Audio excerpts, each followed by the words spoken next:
Dokter perkosa pasien di rumah sakit. Kabid Humas Polda Jabar Kombes Pol Hendra Rohmawan mengatakan, dugaan pemerkosaan terjadi pada 18 Maret sekitar pukul 1 WIB.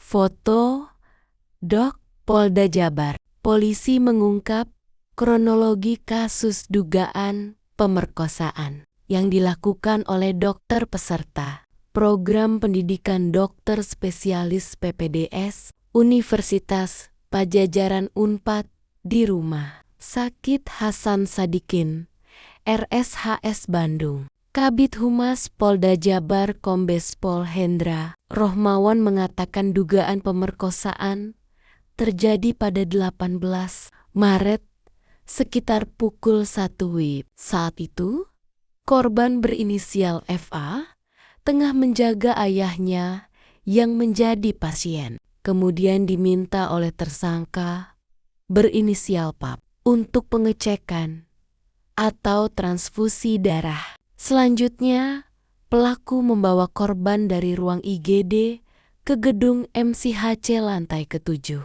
Dokter terduga pemerkosa di RSHS disangsi larang residen seumur hidup. Tersangka meminta korban untuk tidak ditemani oleh adiknya. Ungkap Hendra di Polda Jabar. Setelah berada di lantai 7, korban diminta untuk berganti pakaian menggunakan baju operasi. Setelah itu, tersangka membius dengan cara penyuntikan hingga korban tak sadarkan diri. Kemudian, pada pukul 4 WIB, korban tersadar dan kembali ke IGD.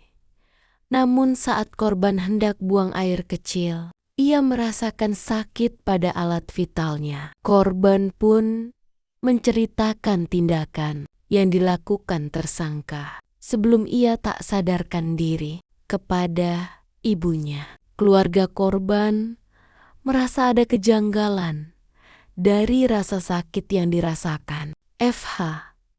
Mereka akhirnya melaporkan apa yang menimpa anaknya itu kepada pihak kepolisian. Polisi tahan dokter residen FK Unpad kasus dugaan pemerkosaan di RSHS. Unpad keluarkan dokter PPDS diduga perkosa keluarga pasien di RSHS. Gerak-gerik mencurigakan dokter PPDS FK Unpad di RSHS terekam CCTV. Setelah dilakukan pemeriksaan dan penyelidikan mendalam, akhirnya pada 23 Maret tahun 2025, polisi mengamankan tersangka Direktur Ditreskrimum Polda Jabar Kombes Pol Surawan menuturkan, lokasi yang dijadikan pelaku untuk melakukan tindakan pemerkosaan terhadap korban dilakukan di salah gedung yang ada di RSHS. Itu memang ruangan belum pakai.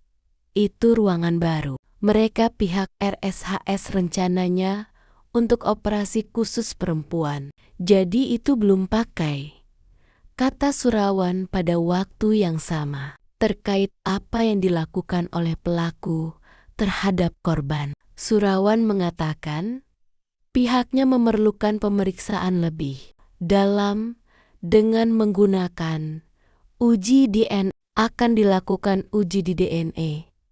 Kan kita harus uji dari yang ada di kemaluan korban, kemudian keseluruhan uji DNA korban, dan juga yang ada di kontrasepsi itu sesuai DNA sperma, katanya. Soal dugaan ada sperma berbeda pada alat vital korban, Surawan belum dapat memberikan keterangan lebih lanjut. Ia masih menunggu pemeriksaan mendalam untuk penyelidikan lebih lanjut. Sekarang lagi kita uji, jadi ini nanti kita kirim ke laporan, katanya. Surawan mengatakan, beberapa hari sebelum ditangkap, pelaku sempat mencoba bunuh diri. Jadi pelaku setelah ketahuan itu sempat berusaha membunuh diri juga, memotong urat-urat nadi, sehingga dirawat